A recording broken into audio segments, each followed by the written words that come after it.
Welcome to second video of ChatGPT series. So basically इस video के अंदर हम देखेंगे चैट जीपीटी टीचर्स के लिए और एजुकेटर्स के लिए किस तरह हेल्पफुल हो सकता है और टीचर इसको डेली लाइफ टीचिंग के अंदर किस तरह इस्तेमाल कर सकते हैं। यहाँ पर बेसिकली मैंने कुछ हर वीडियो के लिए 6 या 7 प्रॉम्प्ट क्रिएट करके रख दिए हैं। अब हम लोग क्या करेंगे कि इन प्रॉम्प्ट के बिहाफ पर चैट जीपीटी से काम लेकर देखेंगे कि चैट जीपीटी उस पर्टिकुलर फील्ड के अंदर किस तरह काम करता है। तो देखा जाए तो हमारे पास जो सेकंड वीडियो वो है chat GPT for teachers and educators.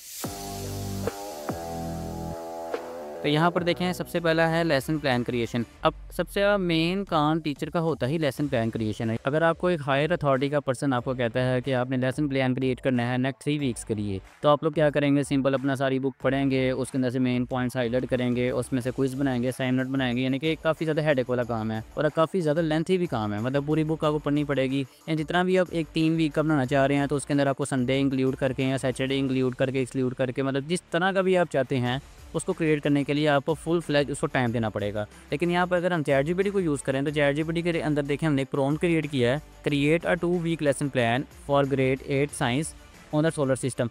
अच्छा, यहाँ पर देखें जो हमारे पास रेड कलर का टेक्स्ट लिखा है उन टेक्स्ट को आप अपने अकॉर्डिंग चेंज कर सकते हैं। बाकी प्रॉम्प्ट आप सेम भी रखेंगे तो काम चल जाएगा। अब यहाँ पर देखें अगर आप इसकी जगह 8 क्लास की 9 कर दें, मतलब साइंस कर देना, आर्ट्स कर दें, कोई भी आप यहाँ से 6, 7, 8 कोई भी यहाँ से क्लास रख सकते हैं। और जिस तरह यहाँ पर मैंने टॉपिक सोलर सिस्टम का पिक किया, आप यहाँ से अपने अकॉर्डिंग कोई भी टॉपिक रख सकते हैं। अगर आप चाह रहे हैं किसी एक टॉपिक पे नहीं बनाना, हमने एक लेसन प्लान क्लियर करना है पूरे चैप्टर पे या फिर पूरी एक बुक पे, तो आप यहाँ पर पूरी बुक लिख सकते हैं और साथ में आपको चैट जीपीटी का एक लिंक देना पड़ेगा उस बुक का, या फिर आपको उसका PDF अपलोड करना पड़ेगा। Week lesson plan for the grade 8 science on the solar system with objectives, activities and assessment. यानी कि वो एक क्रिएट करेगा 2 वीक का लेसन प्लान ग्रेड 8 के लिए और बुक हमारे पास है साइंस और उसमें से पर्टिकुलर टॉपिक है सोलर सिस्टम। यानी कि सोलर सिस्टम के ऊपर आपने 2 वीक का लेसन प्लान क्रिएट करना है कि जिसके अंदर हमारे पास कौन कौन सी चीज़ें हों, ऑब्जेक्टिव्स भी हों, उसके अंदर एक्टिविटीज़ भी हों और असेसमेंट भी हों। अब सिंपल हम इस प्रॉम्प्ट को कॉपी करते हैं और आ जाते हैं अपने चैट जीपीटी के अंदर। यहाँ से न्यू चैट क्लिक करके हम लोग यहाँ पर लाके सिंपल पेस्ट कर देंगे और एंटर को बटन पर प्रेस कर देंगे। और चैट जीपीटी क्या करेगा, आपके लिए 2 वीक के लिए एक लेसन प्लान क्रिएट करके देगा सोलर सिस्टम के टॉपिक के ऊपर। यानी कि जो उसका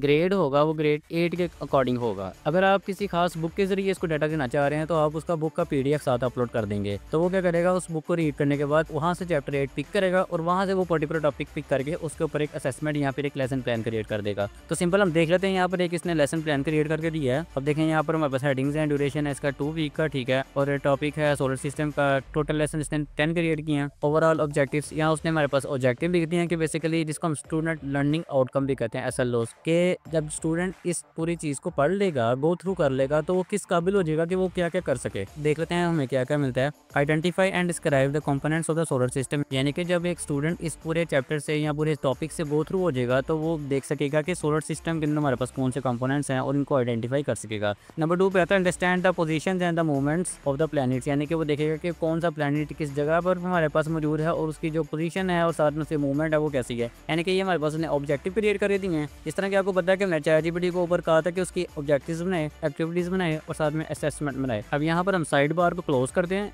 अब ये देखें इसने एक प्रॉपर एक लेआउट का स्ट्रक्चर बना दिया है कि डे 1, डे 2, डे 3 को हम क्या करेंगे। इसको हम लोग आगे फॉलो अप प्रॉम्प्ट भी देंगे। फॉलो अप प्रॉम्प्ट क्या होता है कि इसने जो हमारे पास डाटा क्रिएट किया है, अगर हमें वो अच्छा नहीं लग रहा तो हम लोग इसको फॉलो अप प्रॉम्प्ट देंगे कि आप इसको थोड़ी सी चेंजेस करो, थोड़ी सी इन्वेंटमेंट्स करो इसमें। तो उसको भी हम देखते हैं भी करके। अब देखें डे 1 है, डे 2 है। डे 1 में बता रहा है कि इंट्रोडक्शन करेगा सोलर सिस्टम के ऊपर, हम देखेंगे उसका ऑब्जेक्टिव ये होगा, एक्टिविटीज़ बच्चे ये करके आएंगे और असेसमेंट हम लोग उनकी ये ले लेंगे। यानी कि उसने टीचर के लिए असेसमेंट भी दे दिया कि आप असेसमेंट भी कौन कौन से भी यहाँ पर ले सकते हैं।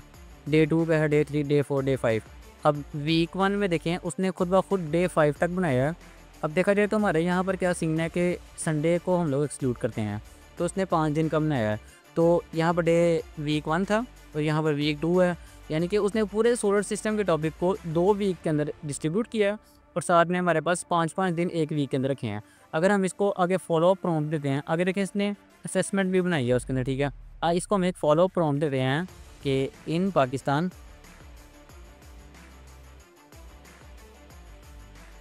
अब देखिए मैंने इसको फॉलो प्रॉम्प्ट दिया है कि in Pakistan there is a holiday on every Sunday. यानी कि संडे को हमारी हॉलीडे होती है। So make the lesson plan for 6 days in a week. उसने 5 दिन का बनाया था ना, हम उसको कहते हैं कि 6 दिन का काम बनाया ना हमारे पास, ताकि हम लोग 6 दिन प्रॉपर उसको काम करवा सकते हैं और संडे को हमारे पास उसकी छुट्टी हो जाए। तो हम लोग को एंटर कर देते हैं। अब ये क्या करेगा, इसको अगेन राइट करना शुरू कर देगा। कोई ऐसा सिस्टम नहीं है चैट जीपीटी के अंदर वो आपसे कहे कि नहीं मैंने अभी तो लिखा है, मैं क्या करूँ, दोबारा नहीं लिख सकता।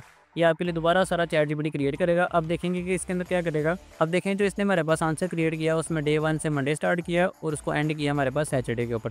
संडे हमने इसने एक्सक्लूड कर दिया, ठीक है। अब देखें यहाँ पर वीक 1 का था और वीक 2 पे लेसन प्लान बना दिया कि हमारे पास किस तरह बच्चे सोलर सिस्टम के टॉपिक को समझ सकते हैं। तो ये था हमारे पास कि हम लोग लेसन प्लान किस तरह बनाते हैं। अब सेकंड नंबर पे हमारे पास आता है क्विज़ एंड एमसीक्यू जनरेशन, यानी कि अगर आपने एक टॉपिक क्लास में पढ़ाया है और आखिर पे कोई टाइम बच गया और आप चाह रहे हैं कि इसका मैं छोटा सा क्विज़ रख लूँ या छोटा सा असेसमेंट रख लूँ, एमसीक्यूज़ टाइप रख सकते हैं। वो आपके भी यहाँ पर है कि टीचर उसको एमसीक्यूज़ के ऊपर रखता है, शॉर्ट क्वेश्चन क्रिएट कर सकता है या फिर इसको लॉन्ग क्वेश्चन क्रिएट कर सकता है। सिंपल आपने क्या करना है कि जो टॉपिक आपने टीच किया था अपनी क्लास के अंदर, उस टॉपिक को आपने चैट जीपीटी में टाइप करना है और उसको आपने कह देना कि आप मुझे क्विज़ बना के दो। तो जो हमारा दूसरा प्रॉम्प्ट है वो है generate a 10 question multiple choice quiz, यानी कि मल्टीपल चॉइस एमसीक्यूज़ बेस ये बनाएगा। उसके अंदर 10 एमसीक्यूज़ होंगे ऑन वर्ल्ड वार 2। अब इसको मैंने रेड कर दिया, यानी कि आप इसकी जगह कोई भी टॉपिक लिख सकते हैं अपने अकॉर्डिंग विद आंसर कीज़। अब आंसर कीज़ तो हमारे पास ही रहेंगी, सारी सी बात है। अब इस प्रॉम्प्ट की को हम लोग कॉपी कर लेते हैं। यहाँ पर पेस्ट करने के बाद मैंने इसको ओके कर दिया। अब देखें ये हमारे पास क्या कर रहा है कि वर्ल्ड वार 2 इसने टॉपिक पिक किया और उसके ऊपर 10 एमसीक्यूज़ बना के दे रहा है और आखिर पे देखा जाए तो हमारे पास उसके आंसर भी दे रहा है। अब इस तरह आप लोग एट द स्पॉट अपने मोबाइल पे इसको यूज़ करके एमसीक्यूज़ बना सकते हैं और एमसीक्यूज़ को बच्चों से आप सुन के या फिर किसी भी तरह लिखवा के या फिर किसी भी तरह असेसमेंट करके आप उनके भी यहाँ पर उनकी ग्रेडिंग कर सकते हैं। तो देखा जाए तो यहाँ पर इसने मल्टीपल क्वेश्चंस हमारे पास बना दिए हैं। जिस तरह सबसे पहले नंबर पे आ रहा है कि वर्ल्ड वार कब हुई थी, नीचे ऑप्शंस दे दिए और आखिर पे इसका करेक्ट आंसर भी हमारे पास दे दिया है। इसको अगर हम एक फॉलो प्रॉम्प्ट देते हैं कि now create these same MCQs in Urdu, यानी कि हम चाह रहे हैं कि उर्दू लैंग्वेज में भी हो तो हम उर्दू में पूछ सकें किसी से। जब तक ये उर्दू में क्रिएट कर रहा है, यहाँ पर आप देख लें, यहाँ पर हमारे पास उसने तमाम 10 के 10 एमसीक्यूज़ बना के दिए थे। अगर आप इसको 100 कहते तो उसने 100 भी जनरेट कर देने थे, इसमें कोई इशू नहीं है। अब देखें यहाँ पर उर्दू के अंदर हमारे पास ने टाइप करना शुरू कर दिया। दूसरी जंग अज़ीम कब शुरू हुई, आगे इसने ऑप्शंस दे दिए हैं। किस वाक़े ने अमेरिका को दूसरी जंग अज़ीम में शामिल होने पर मजबूर कर दिया, उसने ये दे दिया। यानी कि अगर आपने एक टॉपिक कोई भी क्रिएट करवाया या फिर पढ़ाया अपनी क्लास के अंदर, जिस तरह हम लोग देख लेते हैं, पहले हमने सोलर सिस्टम के ऊपर बात की थी। अगर आपने सोलर सिस्टम का एक टॉपिक अपने क्लास में पढ़ाया तो आप उसके ज़रिए क्या करेंगे कि चैट जीपीटी के ऊपर सोलर सिस्टम टाइप करेंगे, उसको कहेंगे हमने क्विज़ लेना है, आपको इसके अकॉर्डिंग मुझे शॉर्ट आंसर क्रिएट कर दो, एमसीक्यूज़ क्रिएट कर दो, इंपॉर्टेंट क्वेश्चन क्रिएट कर दो, कुछ भी आप कहेंगे वो यहाँ पर क्रिएट कर देगा। तो इसको हम कहते हैं कि नाउ क्रिएट, हम इसे शॉर्ट क्वेश्चन क्रिएट करवा के देखते हैं। Now create some short questions. अब ये होता है कि बेटर प्रॉम्प्ट राइट करना। अगर मैंने इसको सिंपल कह दिया कि शॉर्ट क्वेश्चन क्रिएट करो तो इसने शॉर्ट क्वेश्चन उर्दू में क्रिएट करना शुरू कर देना, क्योंकि बेसिकली लास्ट जो हमारा आंसर आया था वो उर्दू में था। तो उसको होगा कि वही चैट कंटिन्यू करनी है, लेकिन इसको हम लोग साथ लिखेंगे इन इंग्लिश ताकि वो इंग्लिश में टाइप करे। तो मैंने दिखा है कि शॉर्ट क्वेश्चन टाइप करें इंग्लिश में। अब देखें वहाँ पर ये शॉर्ट क्वेश्चन क्रिएट कर देगा। अभी सिर्फ इसने क्वेश्चंस क्रिएट किए हैं, उनके आंसर नहीं है, क्योंकि हमने इसको प्रमोट में कहा ही नहीं था कि विद आंसर। जिस तरह ने पीछे एमसीक्यूज़ में कहा था कि आंसर क्रिएट करो, उसने आंसर क्रिएट किए थे। यहाँ पर हमारे पास देखें शॉर्ट क्वेश्चन आ गए हैं। तो अगर मैं ऐसा ही कहता हूँ कि आल्सो राइट देयर आंसर्स, अब उसको मैंने कहा कि मैं आंसर भी क्रिएट करके दो। अब वो अगेन चैट जीपीटी क्या करेगा, पहले क्वेश्चन क्रिएट करेगा, वही वाला क्वेश्चन उसने दोबारा पिक किया 10 वाले, तो उनका आंसर भी साथ क्रिएट कर रहा है, ठीक है। तो इस तरह आप एट द स्पॉट क्लास से क्विज़ ले सकते हैं या फिर असेसमेंट ले सकते हैं। किसी भी यहाँ पर अगर आप उनसे एमसीक्यू सुनना चाह रहे हैं, आप चैट जीपीटी पे यहाँ पर टॉपिक लिखें, वो टॉपिक के ऊपर आप एमसीक्यूज़ क्रिएट करवाएं, शॉर्ट क्वेश्चन क्रिएट करवाएं, कोई भी चीज़ असेसमेंट के लिए आप क्रिएट करवा के अपने स्टूडेंट से सुन सकते हैं। ओके, हम आगे बढ़ते हैं। तीसरे नंबर पे हमारे पास आ रहा है स्टूडेंट रिपोर्ट एंड फीडबैक। अब टीचर्स के लिए टर्म के आखिर पे सबसे अहम काम होता है कि स्टूडेंट्स के लिए फीडबैक रिपोर्ट क्रिएट करना। अब टीचर के पास हमेशा एक स्टूडेंट नहीं होता, बहुत ज़्यादा स्टूडेंट होते हैं। मिसाल के तौर पर 50 स्टूडेंट्स की क्लास है, उसके अंदर सबकी आपने रिपोर्ट जनरेट करनी है, सबका फीडबैक जनरेट करना है और सबके बारे में बताना है कि कौन किस सब्जेक्ट में वीक है, कौन किसके बारे में, यानी कि आपने एक कमेंट राइट करके देना है फाइनल रिजल्ट के ऊपर। तो उसके लिए देखिए हमने एक यहाँ पर प्रॉम्प्ट लिखा है कि right a progress report for a grade 9 student struggling in English but X-linked in math. यानी कि मैंने कहा कि इसमें ना जो ग्रेड 9 की एक स्टूडेंट है वो हमारे पास जो इंग्लिश में वीक है, ठीक है, स्ट्रगल कर रही है ना अभी, और मैथ्स में हमारे पास ना ठीक है, वो एक्सीलेंट है। तो उसके लिए मैं एक प्रोग्रेस रिपोर्ट बना के दो। तो मैं इसको सिंपल क्रिएट करता हूँ, कॉपी किया है। अच्छा, अगर आप यहाँ पर चाह रहे हैं कि आप किसी पर्टिकुलर बच्चे का नाम लिख के करना चाह रहे हैं तो आप क्या करेंगे, अपना डाटा एक बना दें। मतलब आप 10 स्टूडेंट्स हैं तो 10 स्टूडेंट के नाम लिखते हैं, बस उसके की पॉइंट्स लिख दें कि कौन सा बच्चा कौन से में वीक है सब्जेक्ट में और कौन से में वो मतलब कि ठीक काम चल रहा है। यहाँ पर मैंने वो अपना प्रॉम्प्ट कॉपी करके पेस्ट किया है। अब मैं इसको यहाँ पेस्ट कर देता हूँ। ओके फाइन, देखें यहाँ पर इसने खुद ब खुद नाम पिक कर लिया, अयान अहमद ग्रेड 9, ठीक है। मिड टर्म रिपोर्ट बनाई है उसने डेट भी लगा दी 9 अप्रैल, और की डेट पिक कर लिया उसने। ये इसलिए इसने डाटा पिक कर लिया क्योंकि इसको हमने डाटा दिया नहीं था। तो अगर आप किसी पर्टिकुलर बच्चे के लिए इसको देना चाह रहे हैं, डाटा क्रिएट करवाना चाह रहे हैं, तो सिंपल आपने उसका नाम लिख देना और साथ में थोड़ा सा इसका की पॉइंट्स लिख देने, बाकी खुद क्रिएट कर देगा। अब देखें यहाँ पर इसने इसकी रिपोर्ट बनाई है कि जो हमारे पास इंग्लिश का सब्जेक्ट था उसके अंदर वो परफॉर्मेंस उसकी बिलो एवरेज है। यहाँ पर देखें उसने नीचे कमेंट भी टाइप कर दिया है अयान के मुतालिक, जो कि इंग्लिश में वीक है। अब नीचे देखें हमने इसको बताया था कि मैथ के अंदर उसकी परफॉर्मेंस काफ़ी बेटर है, तो यहाँ उसने मैथ के मुतालिक जो फीडबैक बनाया उसने परफॉर्मेंस का कि एक्सीलेंट क्रिएट कर दिया है, और जो उसका कमेंट राइट किया है उसके अंदर उसको टोटली अप्रिशिएट किया है कि वो मैथ के अंदर काफ़ी ज़्यादा ठीक है। और नीचे यहाँ पर देखिए सिग्नेचर बार बनाई है, पेरेंट्स के लिए सिग्नेचर बार बनाई है, टीचर का नाम लिख दिया है। अब यहाँ पर इसको हम एक फॉलो अप प्रॉम्प्ट देते हैं कि हमारे पास 10 स्टूडेंट्स हैं, ठीक है, तो उनका हम डाटा इसको प्रोवाइड करता हूँ मैं, फिर हम देखते हैं उसके लिए कैसे क्रिएट करता है। तो मैं इसको प्रॉम्प्ट पहले टाइप कर लेता हूँ।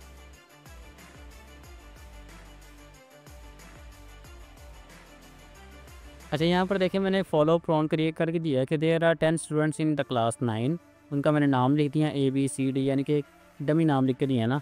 तो आगे मैंने लिखा है कि जो पहले 5 है ना वो बेस्ट है हमारे पास साइंस सब्जेक्ट्स के अंदर, लेकिन वो दूसरों में वीक हैं। और आगे इसको हम लिख देते हैं एंड वाइस वर्सा, यानी कि अगर इनका साथ में उल्ट भी है, जो लास्ट वाले 5 हैं वो बेस्ट हैं आर्ट्स में और जो फर्स्ट वाले हैं वो वीक हैं। तो इसको लिख देते हैं वाइस वर्सा। इसको मैं एंटर कर देता हूँ, तो देखते हैं क्या हमें बस क्रिएट करके देता है। तो ये देखिए यहाँ पर इसने बनाया कि स्टूडेंट्स हमारे पास A से E में जितने भी हैं वो स्ट्रॉन्ग है साइंस सब्जेक्ट्स में, बट वीक है वो इंग्लिश में, ठीक है। और जो स्टूडेंट P से T तक हैं, यानी कि जो अगले वाले हैं, उनका ये हमारे पास सिनेरियो आ रहा है। जो F से O हैं वो मतलब ओवरऑल बिटवीन आ रहे हैं दोनों के, यानी कि वो दरमियान में आ रहे हैं ना, तो वो उन दोनों के बिटवीन में है। अच्छा ऊपर देखें जो हमारे पास डाटा था ना वो सिर्फ एक स्टूडेंट का था, तो उसके लिए उसने सिंपल टाइप कर दिया था। अब यहाँ पर हमारे पास 10 स्टूडेंट का डाटा है, तो इसलिए हमारे पास उसने एक रिपोर्ट जनरेट कर दिया है। अब देखें यहाँ पर स्टूडेंट्स लिखे हैं, कॉलम और एक्सेल की फाइल बना दी है। अगर हम लोग इसको कॉपी पेस्ट करके एक्सेल में पेस्ट करेंगे तो यहाँ से क्या करेगा कि उसकी हम लोग फाइल को डाउनलोड भी कर सकते हैं और सेव भी कर सकते हैं। तो ये था हमारे पास इनकी रिपोर्ट जनरेट करने के लिए।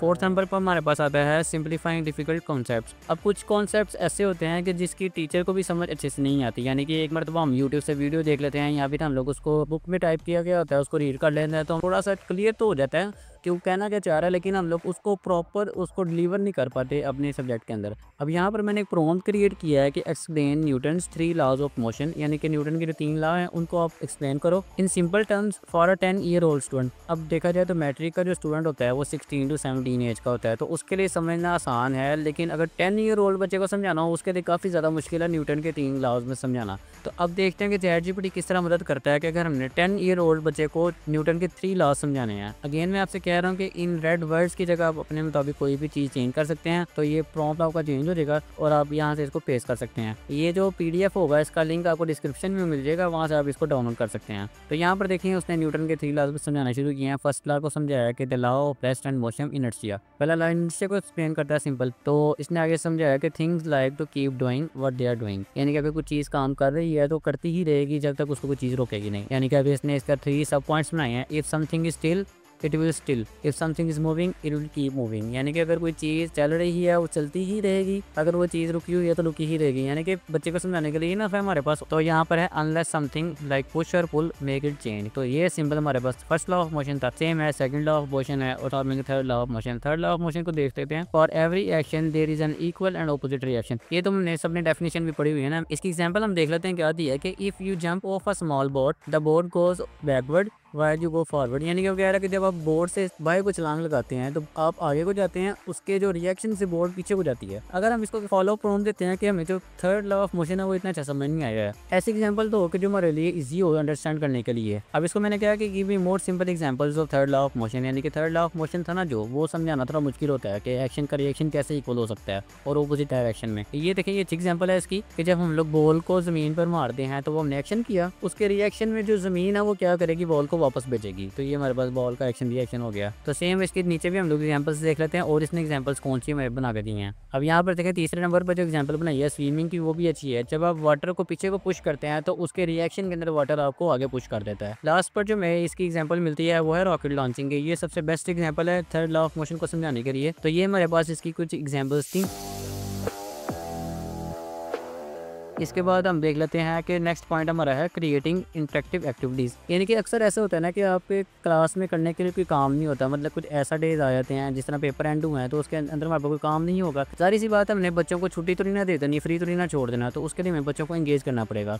तो इनको इंगेज करने के लिए हमें कुछ एक्टिविटीज़ करवानी पड़ेंगी। अगर आपको एक्टिविटीज़ में नहीं आ रही हैं, मतलब कि आप सोच रहे हैं कि मैं इनको क्या क्लास में करवाऊँ, तो आप ChatGPT से पूछ सकते हैं कुछ ऐसी एक्टिविटीज़ मुझे डिज़ाइन करके दो कि वो हम लोग क्लास में परफॉर्म कर सकें। तो यहाँ पर मैंने एक प्रॉम्प्ट क्रिएट किया है, suggest 5 fun classroom activities to teach fractions to grade 4 student. अब देखिए यहाँ पर एक प्रॉम्प्ट है कि आपने एक तो एक्टिविटीज़ भी करवानी है बच्चों को, फ्री भी नहीं छोड़ना, और उन एक्टिविटीज़ के नतीजे में हम लोग बच्चों को क्या समझा रहे हैं, फ्रैक्शंस। तो मैंने इसको कॉपी कर लिया, ChatGPT में आते हैं, यहाँ पर आने के बाद मैं इसको पेस्ट कर देता हूँ, एंटर करते हैं। अब यहाँ पर हमारे पास ChatGPT क्या करेगा कि ग्रेड 4 के स्टूडेंट्स के लिए कुछ एक्टिविटीज़ डिज़ाइन करके दे रहा है फ्रैक्शन समझाने के लिए, यानी कि हम लोग कुछ एक्टिविटीज़ भी कर रहे हैं लेकिन वो भी उनको ज़ाया नहीं जाने दे रहे, उसके ज़रिए भी हम लोग कोई ना कुछ समझा रहे हैं। सबसे पहले नंबर पे आ रहा है फ्रैक्शन पिज़्ज़ा पार्टी। काफ़ी अच्छी एग्जांपल है ये फ्रैक्शंस की, कि जब एक पिज़्ज़ा होता है वो सॉलिड हमारे पास सर्कल में 1 पीस होता है। अगर आप उसकी फ्रैक्शन क्रिएट करना शुरू करें, आप उसको पहले 2 हिस्सों में डिवाइड करते हैं, अगर आप उसको वर्टिकली कर देंगे वो 4 हिस्सों में डिवाइड हो जाएगा। देन करते करते वो कितनी फ्रैक्शंस बनती हैं और वो कितने स्टूडेंट में डिवाइड हो सकता है, ये सारा फ्रैक्शंस का कॉन्सेप्ट है। अब यहाँ पर उसने कहा कि बच्चों को कि आप सर्कल क्रिएट करें जिससे पिज़्ज़ा रिप्रेजेंट हो, ठीक है। अब पिज़्ज़ा को देखें फ्रैक्शन में डिवाइड किया है 1/2 में, अगर आप सिंपल दरमियान से कट कर देंगे तो 2 हिस्से में डिवाइड हो जाएगा। 1/4 की फ्रैक्शन है कि आप उसको 4 हिस्सों में डिवाइड कर देंगे। 1/8 की फ्रैक्शन है कि आप उसको 8 हिस्सों में डिवाइड कर दें।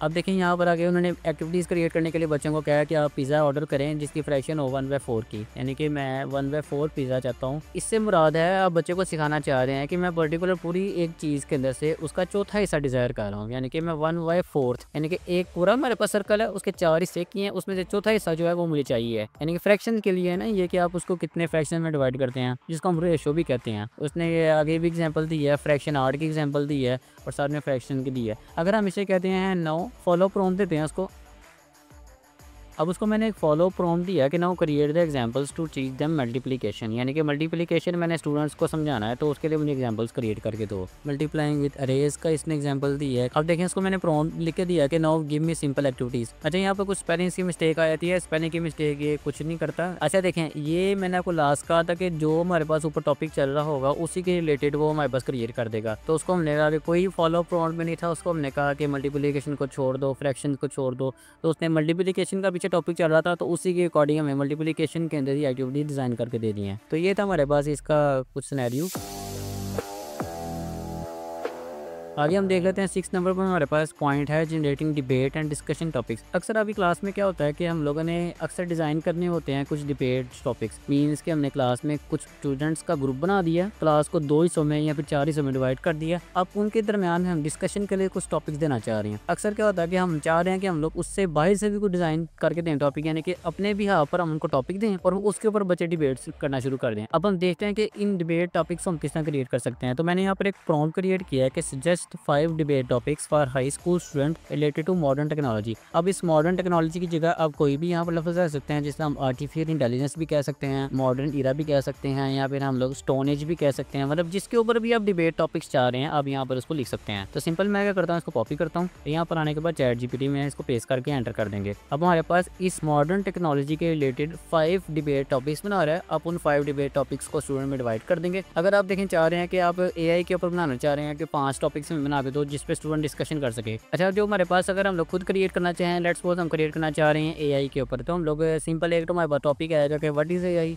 अब एक ही टॉपिक के ऊपर डिफरेंट डिबेट डिस्कशन टॉपिक्स हमारे पास जनरेट नहीं हो रहे हैं, तो हमने सिंपल ChatGPT को एक अपना टास्क दे देना कि आप ही हमारे बिहाफ पर इसको देखो। तो सिंपल हम यहाँ पर इसने 5 डिबेट टॉपिक्स बना दिए हमारे पास। अब देखिए पहले नंबर पर इसने हमारे पास जो टॉपिक क्रिएट करके दिया बहुत अच्छा टॉपिक है, सोशल मीडिया। उसमें जो सब टॉपिक है वो है a tool for connection and disconnection. देखा जाए तो ऐसा टॉपिक हमारे जहन में कभी भी नहीं था आना। अब कितना अच्छा टॉपिक है कि जो हमारे पास सोशल मीडिया है वो किस तरह लोगों को कनेक्ट कर रहा है और किस तरह लोगों को आपस में डिस्कनेक्ट कर रहा है। तो इसी तरह नीचे हमारे पास टॉपिक आ रहा है, जाहिर सी बात है नीचे आर्टिफिशियल इंटेलिजेंस है, तो आर्टिफिशियल इंटेलिजेंस भी मॉडर्न एरिया का दौर है। तो AI आ रहा है, AI artificial intelligence is a threat to human jobs. ठीक है, ये भी बहुत अच्छा टॉपिक है कि AI किस तरह हमारी जॉब्स को, ह्यूमंस को किस तरह रिप्लेस कर देगा फ्यूचर में। और नीचे देखें शुड टेक्नोलॉजी भी यूज इन अ क्लासरूम। ये बहुत अच्छा टॉपिक है कि अगर हम लोग टेक्नोलॉजी को यूज़ करें क्लासरूम के अंदर तो उससे क्या होगा कि जो स्टूडेंट्स खुद काम करते हैं वो काम करना छोड़ देंगे। मतलब अगर सारे काम आपके AI कर रहा है तो स्टूडेंट्स क्या काम करेंगे, वो तो बस बैठ कर उसको कहते रहेंगे कि अब ये करो। कर तो आपका ChatGPT रहा है ना, कर तो आपका डिफरेंट AI टूल्स रहे हैं। देखा जाए तो इस टॉपिक पे बहुत ज़्यादा डिबेट हो सकती है, यानी कि बहुत अच्छे टॉपिक हमारे पास ने जनरेट करके दिए हैं। तो इससे क्या होगा कि आप लोग एक दायरे के अंदर रहते हुए रेलिवेंट टॉपिक इसको जनरेट करके दे देंगे, ना कि आप लोग कोई out of the box topic बच्चे को दे रहे हैं जिसके ऊपर वो ना वो रिसर्च कर सके। अगर वो कर भी लाएगा तो वो आपके टॉपिक से मैच नहीं कर रहा होगा, क्योंकि वो टॉपिक ही जो हमने उसको दिया है वो आउट ऑफ द बॉक्स था। तो ये हमारे पास कुछ इसकी प्रैक्टिकल लाइव एग्जांपल्स थी, ये किस तरह आप